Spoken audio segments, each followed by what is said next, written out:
Selamat sore jemaat yang dikasihi Tuhan. Mari kita mempersiapkan hati kita untuk masuk dalam jam doa kita pada sore hari ini.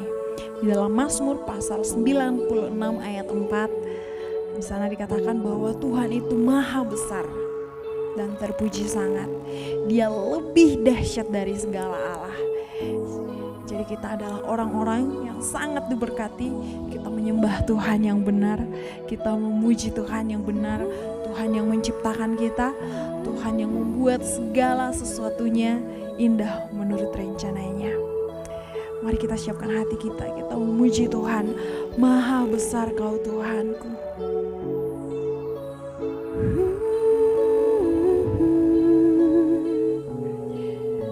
Haleluya Tuhan.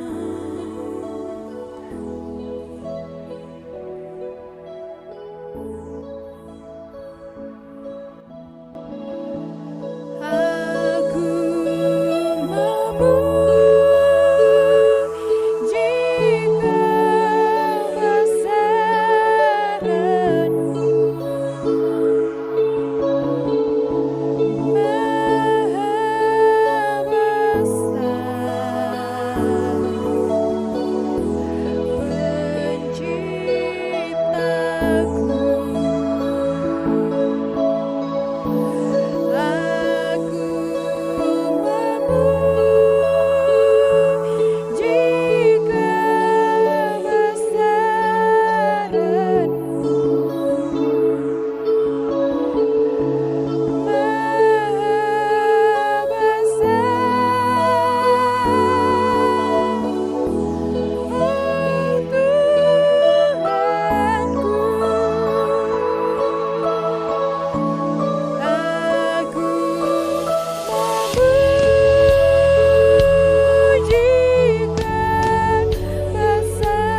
kita bersatu di dalam doa. Selamat sore Bapak yang baik, Bapak yang ada dalam kerajaan surga. Terima kasih untuk waktu sore hari ini Tuhan. Terima kasih untuk setiap penyertaan Tuhan. Terima kasih untuk lawatan Tuhan di rumah kami masing-masing. Terima kasih karena Tuhan Yesus mengasihi kami. Terima kasih untuk setiap penyertaan. Terima kasih untuk segala sesuatu yang Tuhan sudah berikan. Pada sore hari ini Tuhan, kami datang membawa hidup kami. Kami datang membawa setiap doa-doa kami Tuhan. Kami datang membawa setiap pergumulan kehidupan kami. Kami percaya doa mengubah segala sesuatu. Saat kami datang di hadirat-Mu Tuhan membawa segala hidup kami, Tuhan akan menyatakan kuasa-Mu. Tuhan Engkau akan bertindak dan hidup kami serahkan ke dalam tangan-Mu. Thank you Jesus. Saat keadaan sekelilingku ada di luar kemampuanku, ku berdiam diri mencari-Mu. Doa mengubah segala sesuatu. Saat kenyataan di depanku mengecewakan perasaanku, ku menutup mata memandang-Mu, sebab doa mengubah segala sesuatu. Doa orang benar bila didoakan dengan yakin besar kuasa-Nya, dan tiap doa yang lahir dari iman berkuasa menyelamatkan.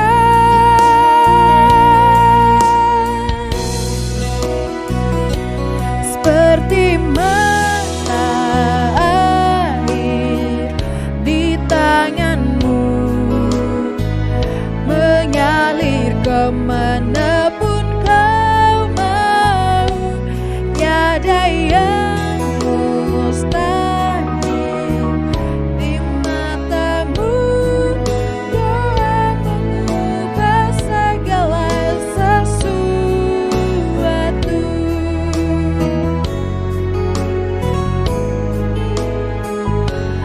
Saat kenyataan di depanku mengecewakan perasaanku, ku menutup mata memandang-Mu, sebab doa mengubah segala sesuatu. Doa orang benar bila didoakan dengan yakin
Selamat sore menjelang malam ya. Selamat. Shalom semuanya. Shalom, shalom. Puji Tuhan ya, sore ini Tuhan Yesus mempercayakan kepada saya menjadi alatnya ya, untuk menyampaikan firman Tuhan yang terdapat di dalam Kolose pasal 2 ayat 20 sampai pasal 3 ayat 4. Sebelum kita masuk dalam firman Tuhan, mari kita berdoa dulu. Mari kita berdoa. Bapa, kami mengucap syukur sore hari ini kami akan mendengarkan firman-Mu ya Tuhan. Lembutkan hati kami, siapkan hati kami ya Bapa, agar supaya kami dapat menerima firman Tuhan, dan biarlah Tuhan sendiri yang menolong agar supaya kami terus dapat melakukan kehendak Tuhan melalui firman-Mu. Terima kasih ya Bapak, kami sudah diubah oleh Tuhan Yesus sehingga kami sudah memiliki hidup yang kekal. Terima kasih Bapak, inilah doa kami bawa di dalam nama Tuhan Yesus yang sudah menjadi Tuhan dan Juru Selamat kami. Amin.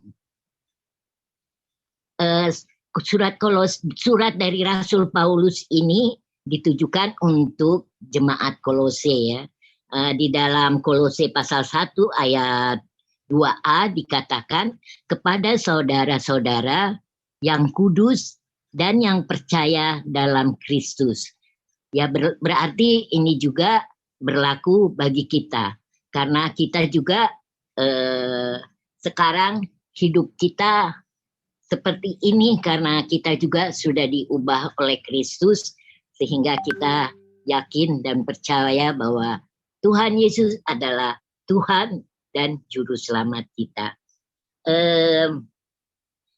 Mari kita, pada saat saya membaca Kolose pasal 2 ayat 20 sampai dengan pasal 3 ayat 4, luar biasa ya, menjadi berkat juga buat saya pada saat persiapan. Mari kita akan membuka firman Tuhan dari Kolose pasal 2 ayat 20 sampai dengan pasal 3 ayat 4. Saya akan bacakan. Apabila kamu sudah mati bersama dengan Kristus dan bebas dari roh-roh dunia, mengapakah kamu menaklukkan dirimu pula pada rupa-rupa peraturan seolah-olah kamu masih hidup di dunia? Jangan jamah ini, jangan kecap itu, jangan sentuh ini. Semuanya itu hanya mengenai barang yang dinasa oleh pemakaian dan hanya menurut perintah-perintah dan ajaran-ajaran manusia. Peraturan-peraturan ini walaupun nampaknya penuh hikmat, dengan ibadat buatan sendiri seperti merendahkan diri, menyiksa diri, tidak ada gunanya selain untuk memuaskan hidup duniawi. Karena itu, kalau kamu dibangkitkan bersama dengan Kristus, carilah perkara yang di atas, di mana Kristus ada, duduk di sebelah kanan Allah. Pikirkanlah perkara yang di atas, bukan yang di bumi. Sebab kamu telah mati dan hidupmu tersembunyi bersama dengan Kristus di dalam Allah. Apabila Kristus yang adalah hidup kita menyatakan diri kelak, kamu pun akan menyatakan diri bersama dengan Dia dalam kemuliaan. Saat saya mempersiapkan, saya jadi teringat rangkaian acara baptisan di gereja.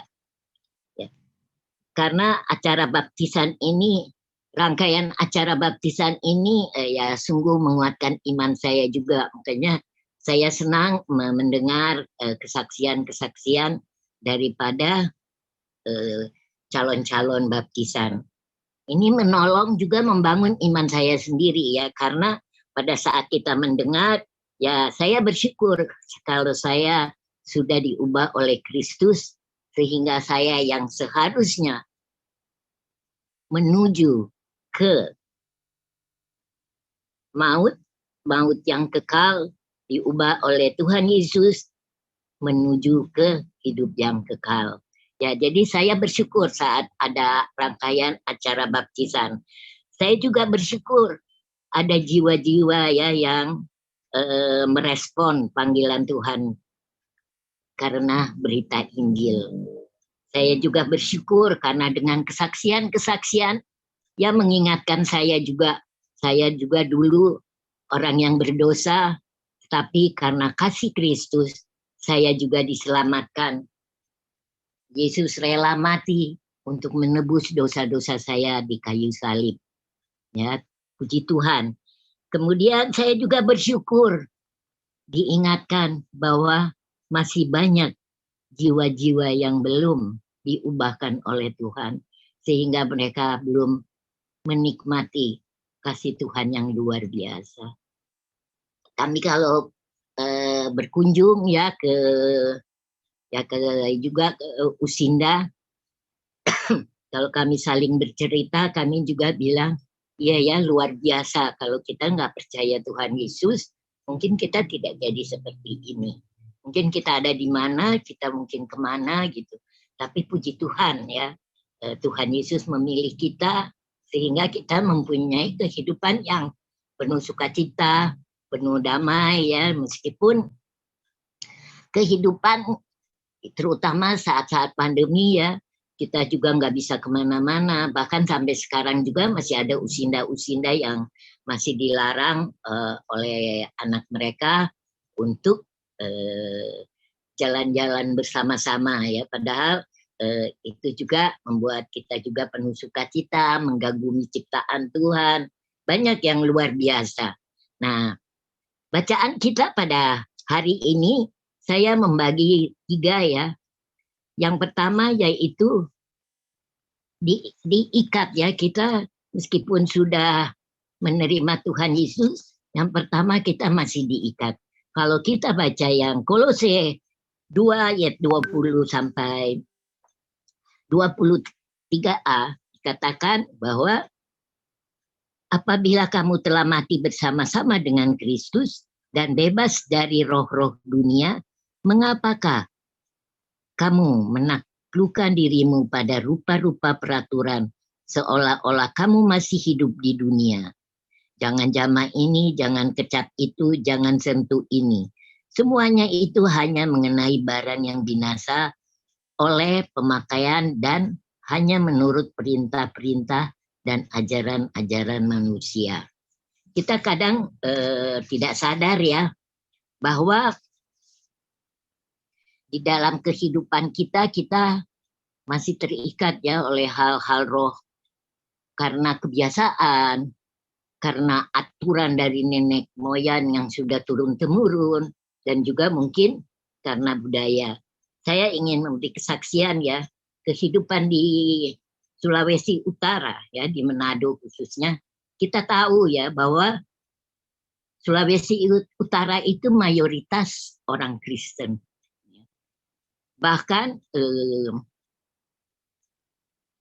sedikit sekali ya, dulu zaman waktu saya masih di Manado, sedikit yang beragama Islam.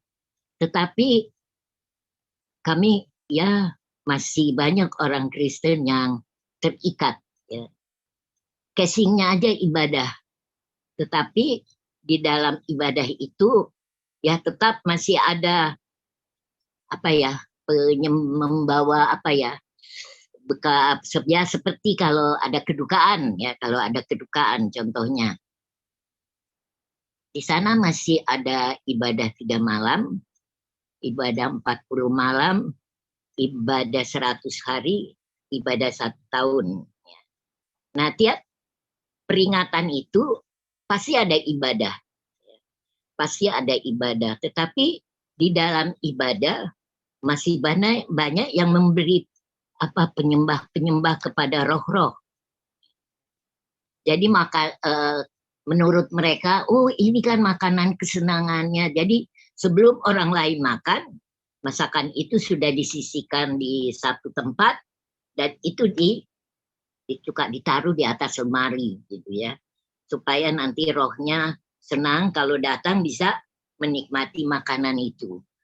Kemudian setelah ibadah pun di sana kebiasaan ya, tapi ya itu bilang peraturannya bukan, tapi kebiasaan dan budaya. Mereka kumpul dengan meja-meja, mereka main kartu, ada yang sudah pakai uang juga ya, judi, dan minuman-minuman ya, minuman kalau di Manado terkenal dengan cap tikus. Itu adalah minuman yang ada pada saat ibadah-ibadah kedukaan. Meskipun mereka main kartu itu karena malam penghiburan, mereka main kartu itu dengan lagu-lagu rohani. Jadi sepanjang malam, satu malam itu ya mereka main kartu, nanti akan berhenti pada mereka sudah mabuk, ya baru berhenti karena udah ketiduran karena mabuk. Jadi hanya casing yang ibadah itu paling tinggi 1,5 jam, tetapi kesananya ya sudah kehidupan yang seharusnya, bukan bagi orang-orang Kristen. Jadi kita kalau kita jam doa, kita suka melihat suku-suku terabaikan. Ya kalau mereka masih menyembah dengan animisme mereka, kita masih bisa maklum. Tetapi kalau ya, mayoritas orang Kristen tetapi masih ada hal-hal yang demikian. Saya kemarin telepon adik saya, saat saya persiapan, saya tanya, apakah masih ada ini sekarang? Itu kalau kedukaan itu 3 malam gitu, oh masih ada, tetapi sudah sekarang karena pandemi habis ibadah udah pada pulang, jadi sudah kurang katanya yang mabuk-mabuk dan main judi lagi katanya.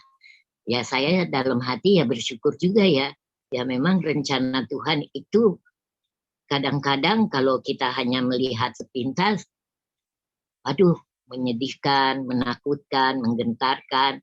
Tetapi di balik semua ya ada rencana Tuhan.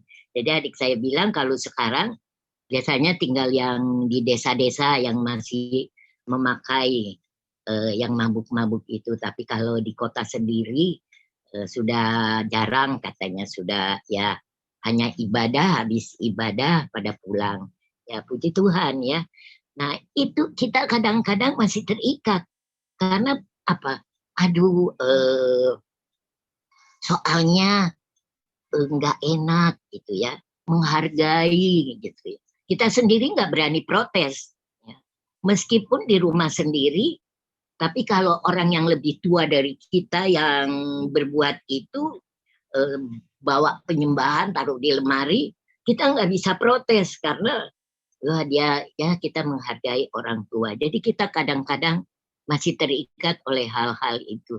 Ya puji Tuhan ya kita dibaptis tidak seperti itu. Tetapi kita kadang-kadang ya masih toleransi kepada yang keluarga-keluarga seperti itu. Nah di Manado dulu memang masih banyak. Jadi ya semua kalau kita tidak sungguh-sungguh kepada Tuhan, semua bisa terjadi. Tetapi Tuhan katakan bahwa itu semua kita udah tahu, tidak ada gunanya karena itu hanya memuaskan hidup duniawi sementara. Di dalam di dalam pasal 3 ayat 1 dan 2, Tuhan Yesus juga memberi kepada orang-orang yang sudah diubah oleh Kristus diberi solusi. Kita diberi solusi juga oleh Tuhan. Dan Tuhan juga menyertai dengan solusi-solusi itu. Kita akan lihat pasal 3 ayat 1 dan 2 dikatakan, karena itu kalau kamu dibangkitkan bersama dengan Kristus, carilah perkara yang di atas, di mana Kristus ada duduk di sebelah kanan Allah. Kedua, pikirkanlah perkara yang di atas, bukan yang di bumi. Jadi Tuhan memberi solusi kepada kita, yaitu carilah perkara yang di atas, pikirkan hal-hal yang di atas. Itu kita diajarkan oleh firman Tuhan bahwa semua kehidupan orang-orang yang diubah oleh Kristus berpusatlah kepada Kristus. Jadi jangan pikirkan hal-hal yang tidak bermanfaat dan tidak berguna dan sia-sia. Meskipun kelihatannya casingnya baik, ya, tetapi kita harus kembali kepada firman Tuhan. Karena firman Tuhan, di sana kita akan melihat bahwa semua yang baik yang Tuhan ajarkan. Mari, bagaimana sih kita harus berpusat pada Kristus agar supaya kita ada solusi? Saya senang karena ya gereja kita banyak ya sarana-sarana untuk kita untuk dikuatkan karena kita sudah diubah oleh Kristus. Pertama yaitu doa, ya. Doa. Di dalam Yeremia pasal 33 ayat 3, saya juga kemarin rekomendasi bahwa doa mengubah segalanya, ya. Kemudian Yeremia pasal 33 ayat 3 dikatakan, berserulah kepadaku. Kita berseru kepada Tuhan dengan doa, ya. Maka aku akan menjawab engkau dan akan memberitahukan kepadamu hal-hal yang besar dan yang tidak terpahami, yakni hal-hal yang tidak kau ketahui, ya. Kemudian kalau kita melihat juga dalam firman Tuhan tentang Ayub, kita semua tahu cerita Ayub. Tetapi Ayub juga berdoa dan Tuhan mengubahkan dia, ya, diubahkan dan dipulihkan oleh Tuhan. Jadi doa itu besar kuasanya. Doa itu besar kuasanya. Mari kita, karena kita sudah diubah oleh Kristus, mari kita lebih semangat dan lebih giat untuk berdoa. Kemudian kita juga bisa terus-menerus diingatkan oleh Tuhan dan kita bisa berjalan bersama Tuhan melalui firman Tuhan. Ya, kita tahu firman Tuhan itu yang bisa mengajar kita, menegur kita, ya, di dalam 2 Timotius 3 ayat 17. Tapi yang saya akan bacakan ayat 17, ya, karena 2 Timotius 3 ayat 15 sampai 17, tapi yang saya akan bacakan ayat 17. Dengan firman Tuhan kita diperlengkapi untuk setiap perbuatan baik. Ya, luar biasa firman Tuhan itu. Jadi kita harus ya lebih giat, lebih konsisten, ya, lebih rajin untuk membaca firman Tuhan, untuk merenungkan firman Tuhan. Olehnya kita juga harus ya lebih giat, lebih rajin untuk beribadah, ya, untuk berkumpul bersama-sama beribadah di gereja atau persekutuan-persekutuan agar kita lebih mengenal Kristus yang sudah mengubah hidup kita. Kemudian yang ketiga yaitu melayani dan memberitakan Injil. Karena melalui melayani kita terus ya diubah oleh Kristus. Semua sifat-sifat kita yang kurang baik dengan melayani kita diasah, ya, karena melalui pelayanan kita memang pasti banyak hal-hal mungkin yang bisa berbenturan, tetapi kalau kita datang terus kepada Tuhan melalui doa, melalui firman-Nya, kita juga akan diubah dan memberitakan Injil. Kalau kita sudah diubahkan, betapa menyedihkan orang-orang yang belum diubahkan. Ya, mereka akan terus di dalam mungkin ya tadi kuasa-kuasa roh, ya, yang karena mereka tidak tahu. Jadi mari kita lebih giat melayani, lebih giat memberitakan Injil agar supaya kita juga terus diubah oleh Kristus dan kita juga menolong orang lain agar supaya mereka juga percaya kepada Tuhan Yesus. Dan yang luar biasa yaitu kita sudah diikat tetapi diberi oleh Tuhan solusi. Dan yang ketiga yaitu janji Allah. Di dalam pasal 3 ayat 3 dan 4 dikatakan, sebab kamu telah mati dan hidup tersembunyi bersama dengan Kristus di dalam Allah. Apabila Kristus yang adalah hidup kita menyatakan diri kelak, kamu pun akan menyatakan diri bersama dengan Dia di dalam kemuliaan. Itu adalah janji Tuhan yang luar biasa, bahwa kita akan bersama-sama dengan Kristus di tempat kemuliaan. Mari kita berdoa. Bapa, kami mengucap syukur ya Tuhan, karena kami sudah diubah oleh Kristus, sehingga kami mempunyai kehidupan sama-sama dengan Kristus. Sehingga apapun yang kami lakukan, apapun yang kami kerjakan, Tuhan Yesus terus beserta dengan kami. Kami juga berdoa ya Bapa, untuk orang-orang yang belum mengenal Engkau sebagai Tuhan dan Juru Selamat. Pakailah kami anak-anak-Mu ya Tuhan, agar supaya kami juga bisa menjadi terang, menjadi garam, di mana kami juga bisa memberitakan betapa besar kasih-Mu, betapa luar biasa orang-orang yang percaya kepada Engkau. Terima kasih Bapa. Inilah doa kami bawa hanya di dalam nama Tuhan Yesus yang sudah menjadi Tuhan dan Juru Selamat kami. Amin.